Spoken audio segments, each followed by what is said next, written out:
You won't believe what just happened at the Spanish Grand Prix. The kind of controversy that makes headlines for months and could reshape the entire power structure of Formula One. We're talking about Max Verstappen, one of the most dominant drivers of this generation, at the center of what many are calling a deliberate reckless act. And the FIA? They barely lifted a finger. What should have been a race-ending, reputation-shaking penalty turned into nothing more than a 10-second slap on the wrist. But if it were anyone else, say, a rookie, or a driver without a world championship to his name, would the outcome have been the same? A lot of people think absolutely not. This all exploded in the scorching heat of Barcelona, during what was already shaping up to be a brutally intense race. Verstappen, clearly frustrated, first had a moment with Leclerc on the main straight, then tangled with George Russell going into turn 1. And it wasn't subtle. The onboard footage shows it all. Max clearly slams on the brakes, shifts left, and makes contact with Russell's Mercedes. It wasn't clumsy. It wasn't accidental. It was calculated, provocative, and it triggered one of the biggest firestorms of debate we've seen all season. Inside the paddock, the reaction was immediate and polarized. Some fans were outraged. Former drivers and pundits couldn't believe the leniency. Even FIA steward Derek Warwick came forward to justify the light punishment. But his words felt more like a shield than an impartial technical analysis. He claimed Max was emotionally affected after feeling wronged by both Leclerc and Russell earlier in the race. Seriously? Since when is being upset a valid excuse for launching your car at another driver at 300 kilometers per hour? Let's be honest, this isn't about emotion. It's about consistency, about how certain drivers seem to play by different rules. Because when Sebastian Vettel had a much lighter touch with Hamilton in Baku, he got a full drive-through penalty. 10 seconds of lost time is nothing compared to that. And yet here we are, Max already towing the line with penalty points, now one small mistake away from a race ban, and still driving like he owns the grid. And the ripple effects don't stop there. George Russell, the very driver Verstappen collided with, now finds himself at the heart of another unfolding drama, one that could shake up the driver market in a massive way. It all started in what was supposed to be a routine interview, Russell talking about his tenure at Mercedes. "This is my 4th year with the team. Next year will be the 5th, he said. But then the journalist pushed back. "Is that confirmed?" And George, caught off guard, replied, No, it's not confirmed. Nothing's certain." Just like that, what was a quiet assumption became a red alert. Is Russell really staying at Mercedes, or is something bigger happening behind the scenes? Because here's where it gets even crazier. Rumors are swirling that Verstappen might have a clause in his Red Bull contract, one that lets him walk away if the team isn't in the top 3 after a certain point in the season.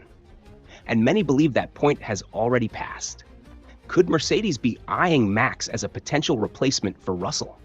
It's not just gossip. Toto Wolff has admitted he regrets not signing Max earlier in his career. And with Andrea Kimi Antonelli still maturing, the prospect of bringing in a 4-time world champion is too tempting to ignore. Martin Brundle didn't mince words either. "If Max becomes available, I'd be worried if I were George." Now, Wolff insists that all is well, that there's no conflict, that talks with Russell are fine, that there's no negotiation dragging on. But here's the thing. If that's true, where's the signature? Where's the announcement? Why all this radio silence? Instead, there's growing talk that Russell might be on Aston Martin's radar, a team pouring millions into new facilities, tech, and talent, looking for someone to lead their long-term project. And Mercedes, the once unshakable powerhouse, now feels like a pressure cooker with no release valve. And while all this is happening, Formula One as a whole is reaching unprecedented heights. TV records shattered, global expansion accelerating, sponsorships booming, thanks largely to Netflix's Drive to Survive. But beneath that shiny surface, there's something deeply unstable. George Russell himself put it bluntly, "We're like a tower of Jenga right now. One wrong move, and everything could fall." That's not hyperbole. That's the perspective of someone deep in the political trenches. Because over the last 18 months, Russell, who holds a key role in the Grand Prix Drivers Association, says he's been forced to become more involved with FIA politics than ever before.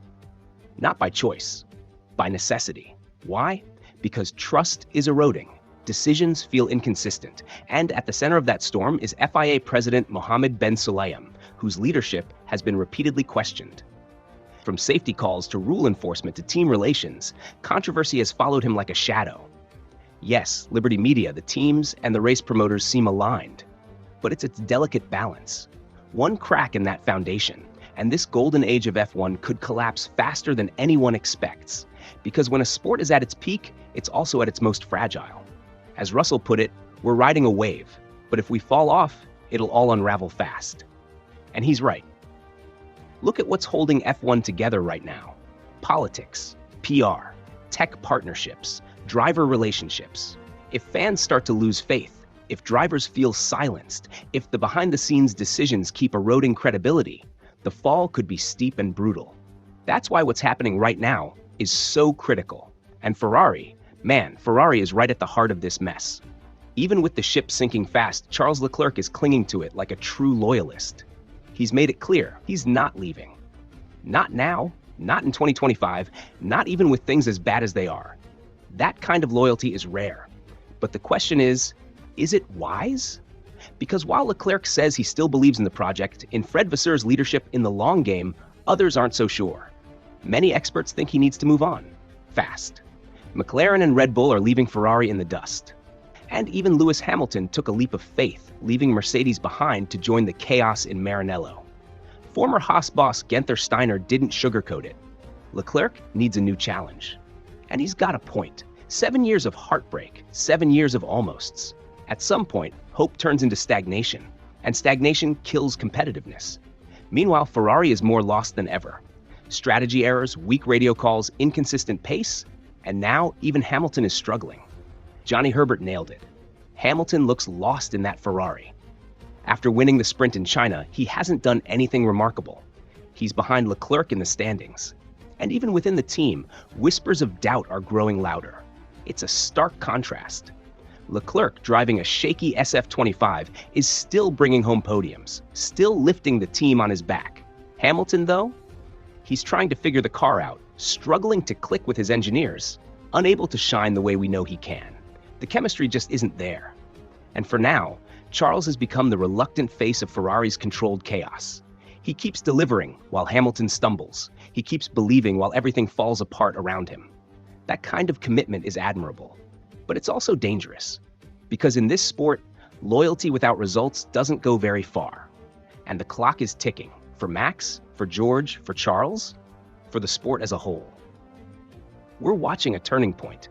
One of those moments where everything looks stable, until it's not. The surface might be calm, but underneath, the whole structure is shaking.